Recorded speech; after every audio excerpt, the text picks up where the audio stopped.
तुम क्या समझते हो कि आज जाति व्यवस्था खत्म हो गई? आज भी है। जाओ तुम एयरलाइन में बैठो, आज जो ब्राह्मण है, आईएएस अधिकारी, मंत्री, ये सब आज के ब्राह्मण हैं, तो ये तुमको बिजनेस क्लास में मिलेंगे। बिजनेस क्लास का टिकट भारत से अमेरिका कितना? 3 लाख रुपया सोते हुए जाता है। इनके ऊपर, ब्राह्मणों के ऊपर जो राजा महाराजा हैं, अंबानी अपना पर्सनल हवाई जहाज रखे हुए हैं, अपने हवाई जहाज से चलते हैं।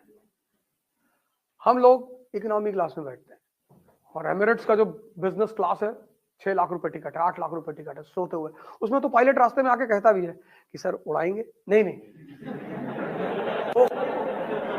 वो आता भी से पूछने के लिए कि सर अगर आप कहें तो थोड़ा सा। 18 घंटे की यात्रा है। तो 20वीं शताब्दी में बहुत बड़ा दार्शनिक हुआ, संत आचार्य रजनीश ओशो। वो किसी भी चीज को सिद्ध कर देता था। एक दिन प्रवचन देता था कि शराब पीना बहुत अच्छी बात है, लोग बड़े खुश होते थे। यार हम तो बाबा जी डेली पीते, हाँ बहुत बढ़िया। दूसरे दिन प्रवचन देता था कि शराब पीने वाले सिर्फ नरक, और वो भी सिद्ध कर देता था। पिछले दिन वाले बड़े दुखी हो जाते थे कि यार कल तो तुमने कहा था, जो बोले कल दूसरा दिन था, दूसरा दिन। तुम देखो सुधांशु त्रिवेदी को चिल्लाते हुए, मैं बताता हूँ आपसे, जब वो ऐसे करते हैं तो अगल बगल वाले चुप हो जाते हैं। बड़ी अजीब सी मुस्कुराहट उनके चेहरे पे रहती है कि रुको रुको। एक डिबेट में कोई प्रवक्ता था एआईएम का, तो उसने कहा कि चार मीनार तुम्हारे बाप ने बनवाया होगा, ताजमहल तुम्हारे बाप ने। बोले यार बाप का क्वेश्चन बड़ा प्यारा है। बाबर जो है मंगोल और तैमूर की फैमिली से था, उसका डीएनए हिंदुस्तान के किसी मुसलमान से नहीं मिले। लेकिन अगर तुम बाप मानते ही हो उनको, चलो ठीक, तो पार्लियामेंट कोई ईसाई भारत में कहता है हमारे बाप ने बनवाया? भाई साहब चुपचाप बैठे थे और बोले तुम्हारे बाप जहाँ से आए थे वो कबीलाई इलाका है, वहाँ बांस की भी मीनार नहीं है, ये हिंदुस्तान के कारीगरों ने बनाया था। पढ़ा लिखा आदमी है ना, तथ्यों का भरमार है वो आदमी। उससे बहस करते बहुत डरते हैं लोग। एक बॉल डाली बाउंड्री के बाहर और नो बॉल, दूसरी फ्री हिट। देखो तुम्हारे सामने एग्जांपल देख लो सुधांशु त्रिवेदी को, शिक्षा शेरनी का दूध है। मेरे एक दोस्त है, उनका बेटा अभी लंदन से पढ़ के आया, तो हमसे मिलाने लेकर आए। हाँ बोले टॉपर लंदन यूनिवर्सिटी। मैंने क्या करते हो? कहा मैं I am getting 1.5 crore package. नौकर हो? मैंने कहा नौकरी करते हो ना? यस। तो फिर मैंने अपने दोस्त की तरफ देखा, मैंने कहा बताओ इतना पढ़ाई नौकर हो गया? अरे यार जॉब लगी। जॉब मतलब नौकर? इतना पढ़ने के बाद तो इसको अगले इलेक्शन की तैयारी करनी चाहिए थी। जब इतना पढ़ के आया, इतना दिमाग डेवलप कर लिया, फिर भी good morning sir, good morning. जब यही करना है तो इंडिया में पढ़ाए होते, कम से कम इंडियन जो कल्चर के ट्रेड्स हैं वो पैदा हो जाता इसके अंदर, कुछ तो यूनिक इसके अंदर पैदा होता। तुम वहां पढ़ाए हो, फंस जाएगा जिंदगी में ये। अरे यार तुम डिप्रेशन में ला रहे हो। मैं डिप्रेशन में ला रहा हूँ? तुम देखो इंडिया का पढ़ा हुआ लड़का पूरी दुनिया में कहीं भी सेट हो सकता है, वो चाहे प्रयागराज में पढ़ाओ चाहे पुणे में पढ़ाओ, क्योंकि वो हर एटमॉस्फेयर से परिचित होता है। पर न्यूयॉर्क का पढ़ा हुआ लड़का हर जगह एडजस्ट नहीं कर सकता।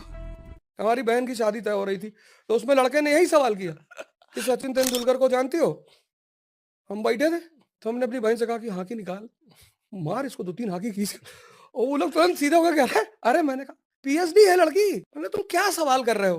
तो जब दोबारा शादी वाले आए तो हमको बुलाया ही नहीं गया कि शादी टूट जाएगी। फिर जब बारात आई तो 4-5 लोग मुझे मैनेज करने में लगे हुए थे, उसमें भी लास्टली बवाल हो ही गया। एक आदमी रात में कह रहा कोल्ड ड्रिंक नहीं है यहाँ, कोल्ड ड्रिंक नहीं है यहाँ। 2:30 बजे रात में कोल्ड ड्रिंक ढूंढ रहा है, और मैं देखा उसको, मैंने कहा अपने घर में पिए हो कभी कोल्ड ड्रिंक? कोल्ड ड्रिंक नहीं है। भाग बंद करके। अभी जिसके घर जाओ तो शास्त्र नीति क्या कहती है? भाई हम आपके घर आए, आप जो आपके घर में सबसे अच्छा होगा वही तो आप हमें देंगे, तो अगले का सम्मान करना चाहिए। भगवान राम ने शबरी जी का सम्मान किया, वो जूठा बेर खिला रही थी, वो खा रहे थे। सिर्फ जय श्री राम का नारा लगाना काफी नहीं है, भगवान राम के पथ पर चलना भी पड़ेगा, ज्यादा जरूरी है, तब ये देश महान बनेगा। ज्यादा जरूरी। नौकरी पार्ट ऑफ लाइफ है, करनी चाहिए, बहुत अच्छी बात है। मैं भी अनअकैडमी में काम कर रहा हूँ, इतनी बड़ी कंपनी 30,000 करोड़ की। कल मैं बैठा हुआ था उनके साथ, उनके मालिक ने कहा हम आपको निकाल देंगे। हमने कहा फिर क्या होगा?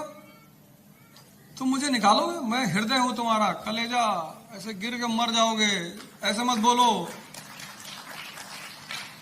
पैसा कमा रहे हो हमसे, प्यार में थोड़ी रखे हो। हमसे बहुत लोग कहे सीरियस हो जाओ, लोग बहुत बुरा मान रहे। मैंने कहा भाड़ में जाएं लोग, किसी के लिए जिंदा थोड़ी है, किसी के लिए जिंदा नहीं है, अपने लिए है। कुछ चीजें सीखी हैं जिंदगी में, उसे सिखाना चाहते हैं, जिसको सीखना होगा सीखेगा। कभी किसी फूल को देखो, गुलाब के हैं, उसने अपनी खुशबू को कभी बांधने की कोशिश की? तुम जो पढ़े कभी किसी को समझाए? अरे जितना क्या, जैसे पढ़ो किसी को बांटो, धन इन्वेस्ट करने से और ज्ञान।